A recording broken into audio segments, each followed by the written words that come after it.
Ni mana-mana masjid surau saya bawa kisah ni. Sebab kisah ni memberi impak dan kefahaman yang sangat mendalam pada saya lah.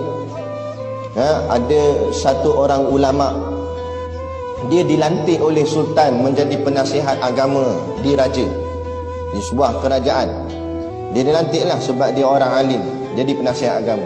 Dan dia diberilah, orang cakap apa, kehebatan-kehebatan duniawi, pangkat, gaji yang tinggi, nak dapat rumah, dapat kenderaan, siap apa semua lengkap. Jadi penasihat raja takkan lekeh-lekeh, dapat semua kehebatan-kehebatan.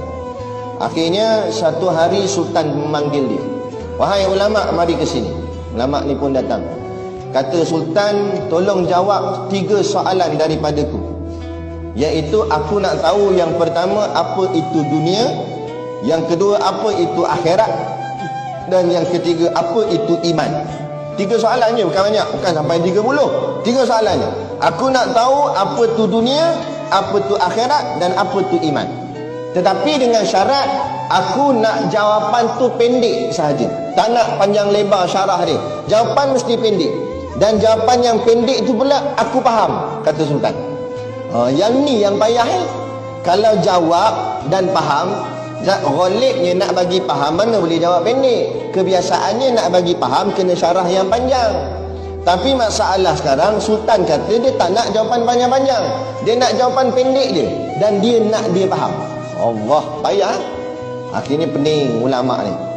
Dah kali tak boleh nak jawab, sultan panggil dia. Dah sehari dah aku tunggu jawapan daripadamu, tak ada jawapan. Ginilah, aku bagi tempoh seminggu, 7 hari.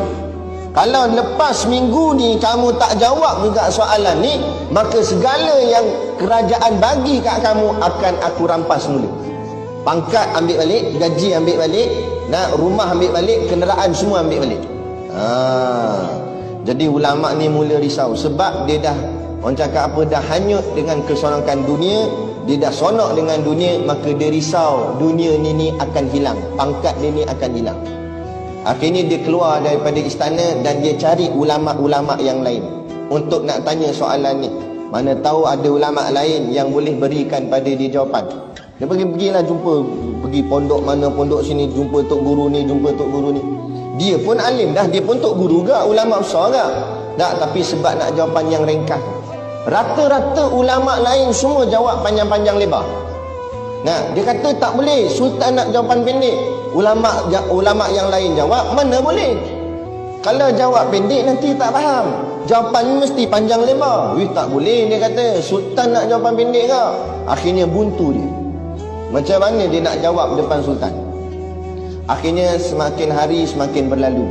Sampailah hari yang terakhir, hari last. Malam ni, esok lah dah. Kalau esok tak jawab juga, segala akan dirampas. Jadi dia pun tenang hari tu. Tengah hari dia duduk di bawah sepohon pokok waktu tengah hari, lebih kurang. Dalam duduk tengah temenung mikir masalah ni, dia mikir, Allah, habis kereta Alphard aku kena ambil, habislah jawatan aku. Duduk masjid balik lah, main kuliah bulanan gitu, main kod sampul je lah ni. Dah tak dapat dah kehebatan-kehebatan pangkat masa jadi penasihat di raja. Lah kali tiba dekat dengan tempat dia temenung tu ada kebun. Ada satu orang pakcik sedang mengusahakan kebun dia. Jadi pakcik tu pun perasan, pakcik tu panggil dia, "Nak mari sini. Makan dah belum? Nampak murah benda ni."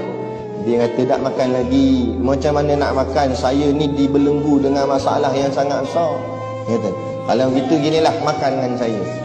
Jadi dia ajak, pakcik tu ajak ulama ni makan. Pakcik ni tak kenal ulama ni, dia makan sekali. Dalam duk makan tu, ulama ni pun terdetik fikiran dia. Cuba aku tanya pakcik ni, mana tahu dia boleh jawab. Dia pun sambil-sambil makan, dia kata, "Pakcik, saya dah buntu idea dah ni. Saya ni ada masalah. Ada orang, dia tak mengakukan depan pakcik tu bahawa dia ni penasihat agama. Cuma dia katalah, saya ni ada masalah. Ada orang tanya saya 3 soalan. Dia nak jawapan tu pendek dan ringkas. Saya tanya habislah ulama-ulama lain, semua jawab panjang lebar. Jadi saya tak kira lah siapa saya jumpa, saya tanyalah. Termasuk pakcik. Tak apalah, tukang kebun pun tukang kebun lah. Jadi saya nak tanya pakcik, Yang pertama, apa itu dunia? Yang kedua, apa itu akhirat? Dan yang ketiga, apa itu iman? Pakcik ni jawab ni. Pakcik dia kata, Allah, ingat soalan payah sangat. Kacang goreng je, soalan ni senang, kata dia. Bukan payah sangat, senang je. Nah, kalau senang apa dia pakcik? Maka pakcik ni jawab, dunia itu ialah apa saja yang kamu akan tinggalkan. Tu dunia. Jawapan dia pendek je, tapi betul. Dia kata makna dunia, apa saja yang kamu ada dan yang kamu ada tu akan kamu tinggalkan. Tu dunia. Pangkat kamu akan tinggalkan. Harta kamu akan tinggalkan. Rumah kereta kamu tinggalkan. Termasuk bini dan anak-anak kamu pun, kamu mati, kamu akan tinggalkan mereka. Itulah semua dunia bagi kamu. Dia kata pakcik ni. Betul lah dia kata. Kemudian dia tanya soalan kedua pakcik, apa tu akhirat? Maka pakcik ni kata, akhirat adalah apa-apa yang kamu nak bawa ke alam sana. Tak kira lah apa pun. Apa saja yang kamu nak bawa ke sana, itulah panggil akhirat. Semayang kamu, puasa kamu, sedekah kamu, umrah haji kamu, korban lembu kamu, apa saja yang kamu buat untuk nak dibawa ke alam sana, itu dipanggil akhirat. Betul lah dia kata. Jawapan pendek. Inilah aku nak jawab kat Sultan nanti. Sonoklah dia. Sebab 2 soalan dah terjawab. Daripada 7 hari tadi tak boleh jawab, ni dapat dah. Setelah kali dia kata, soalan ketiga pakcik, apa itu iman? Pakcik tu kata ginilah, aku nak makan ni.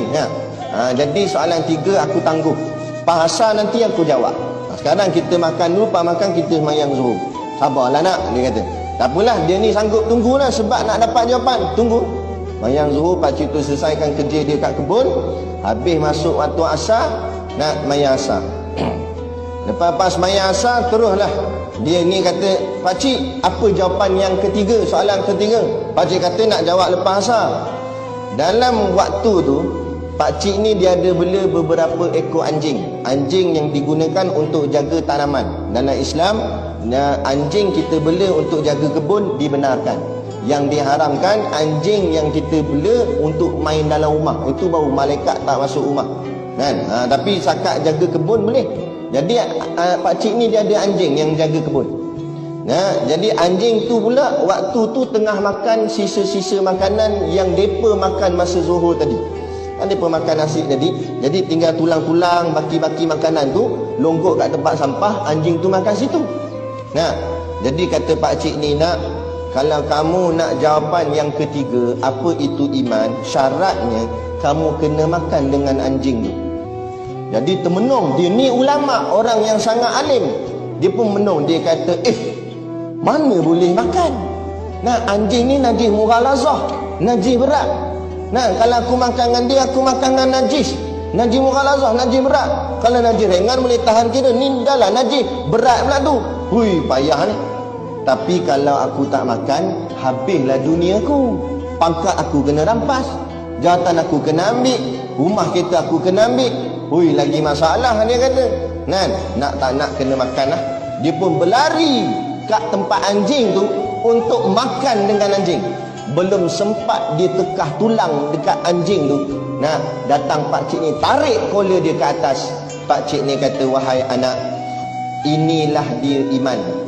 Orang kalau ada iman, dia sanggup hilang segala pangkat jawatan dunia dia demi nak menyelamatkan iman dia, kerana takut melanggar perintah Allah. Tapi orang kalau tak ada iman, dia sanggup hilang iman dia. Orang kalau tak ada iman, dia sanggup hilang iman dia, dan dia buat apa yang Allah larang kerana nak selamatkan dunia dia. Inilah dia, termenung ulama tu. Pada hadir ulama dah. Tapi bila dalam hati melekat hubbud dunia, cinta dunia, inilah yang Nabi kata, hubbud dunia ra'sun kulli khati'ah. Cinta dunia kepala segala kejahatan. Kalau ulama pun boleh tertewas dengan dunia, apatah lagi kita orang biasa. Sebab tu jaga-jaga. Pentingnya mengaji dan juga beramal. Jangan hanya mengaji tapi tak beramal, jadi macam ulama tadi. Ilmu banyak, tapi bila orang suruh langgar hukum Allah, langgar sanggup sebab dunianya. Jadi kita nak mengaji, berilmu, dan kita amalkan dan kita membelakangkan dunia dan mendepankan akhirat.